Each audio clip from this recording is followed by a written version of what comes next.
CNN. 9h01 e o Abertura de Mercado já começa em Breaking News aqui para vocês com o dado do PIB do terceiro trimestre do Brasil. A economia brasileira voltou a desacelerar no terceiro trimestre, segundo os dados que acabam de ser divulgados pelo IBGE. O PIB, que é a soma de todas as riquezas produzidas pelo país, ficou praticamente estável, com uma alta de 0,1% na comparação com o segundo trimestre desse ano, período imediatamente anterior, onde a gente teve uma alta registrada de 0,4%. Os analistas de todas as pesquisas que foram feitas pela Reuters, pela Broadcast, esperavam uma alta de 2% nesse PIB do terceiro trimestre. Portanto, as projeções iam de uma queda de 0,5% até uma alta de 0,4%. Então, o PIB fica em 0,1% positivo, praticamente no 0 a 0. Já era esperada essa desaceleração, volto aqui a repetir para vocês, mas a gente tem, então, portanto, no terceiro tri, variando apenas 0,1% em relação ao trimestre imediatamente anterior. E pela ótica da produção, houve resultados positivos na agropecuária, 0,4%, na indústria, 0,8%, enquanto na atividade dos serviços, que teve uma alta de 0,1%, a gente não teve uma variação tão significativa. Vou mostrar aqui o quadrinho para vocês, em relação ao PIB, ao agro, enfim, aos setores, como que eles ficaram, Trimestre contra trimestre imediatamente anterior. Portanto, em relação ao trimestre passado, o PIB teve um crescimento aqui de 0,1%, tá? PIB do terceiro trimestre contra o PIB do segundo trimestre, a gente teve uma alta de 0,1%. Já era esperada, é importante também dizer para vocês que a gente tivesse uma desaceleração importante no PIB do setor do agro. Primeiro, porque existe a questão da sazonalidade. Segundo, porque também isso já vem por efeitos de safra. Por fim, isso já era aguardado. Uma desaceleração, do agro para 0,4%. O PIB foi 0,1%, tá, gente? Do agro, 0,4%. Agora, a indústria, na comparação imediata com o trimestre anterior, a gente ficou numa alta de 0,8%. Serviços, alta de 0,1%.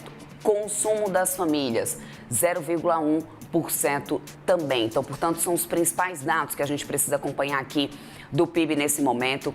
Os valores correntes, então, no segundo trimestre, a gente para poder analisar em valores correntes. Tivemos o PIB movimentando na casa dos mais de 3 trilhões. O agronegócio, somente ele, responsável por 176 bilhões. Indústria foi quem ainda movimentou mais do que o agronegócio, inclusive, 682 bilhões. Aí a gente teve serviço, que realmente é o grande motor, responsável por boa parte da nossa atividade econômica, 1,9 trilhão, enquanto a gente teve também no consumo das famílias uma movimentação de 2,1 trilhões. Então, portanto, em termos de valores, essa foi a movimentação.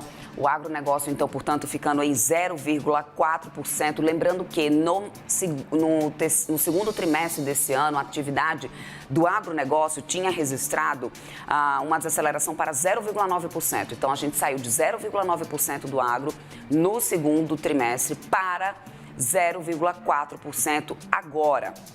A gente, no trimestre passado, já tinha questão climática, questão da base muito elevada também no ano passado, e é importante a gente lembrar disso. A nossa base de referência para o agronegócio, para o trimestre anterior, primeiro trimestre principalmente, já era muito elevada, e isso também faz com que a gente tenha um efeito nessa desaceleração. Então, portanto, no segundo trimestre, o agronegócio teve uma alta de 0,9%. E agora, no terceiro, a gente desacelera no setor para 0,4%. Serviços, no segundo trimestre, a gente tinha tido uma alta de 0,5%. Agora, serviços, alta de 0,1%. Portanto, também houve uma desaceleração.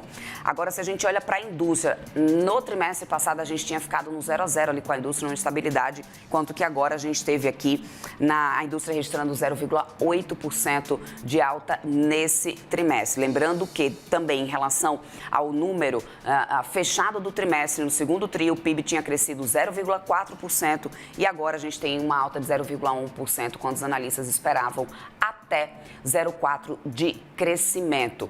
Mas muito próximo ao 0 a 0, que a gente traz aqui nesse momento, essa proximidade, inclusive, né, com a estabilidade da atividade econômica do país. No total, movimentando mais de 3 trilhões de reais no terceiro tri, sendo mais de 2 trilhões referente ao valor adicionado aos preços básicos e também 449 bilhões e 300 milhões aos impostos sobre produtos líquidos e subsídios. A taxa de investimento no terceiro trimestre, gente, 2025, foi de 17,3% do PIB.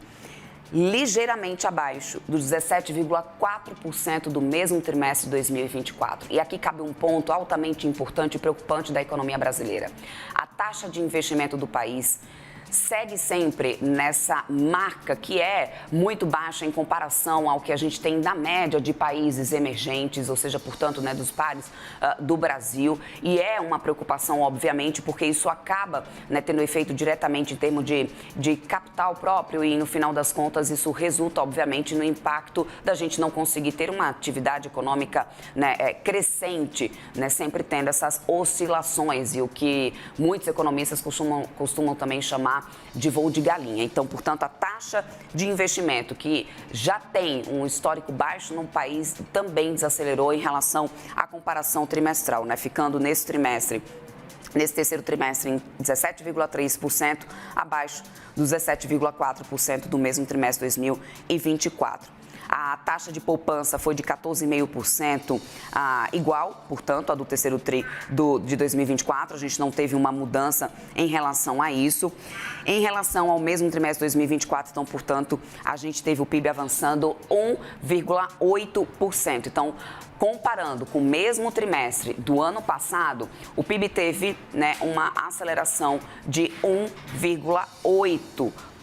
E aí a gente fica mais ou menos dentro da casa do que os principais economistas já vinham aguardando, inclusive, né? Essa questão da atividade econômica, de novo, em uma desaceleração praticamente muito próxima ao 0 a 0, já era o que o mercado vinha realmente esperando aqui nesse momento, e a gente vai continuar, obviamente, repercutindo isso aqui e tentando entender todos os desdobramentos dessa desaceleração da atividade econômica do Brasil, né? Porque a gente precisa analisar ponto a ponto e, inclusive, o efeito disso no cenário macroeconômico e até mesmo numa decisão do Comitê de Política Monetária, né?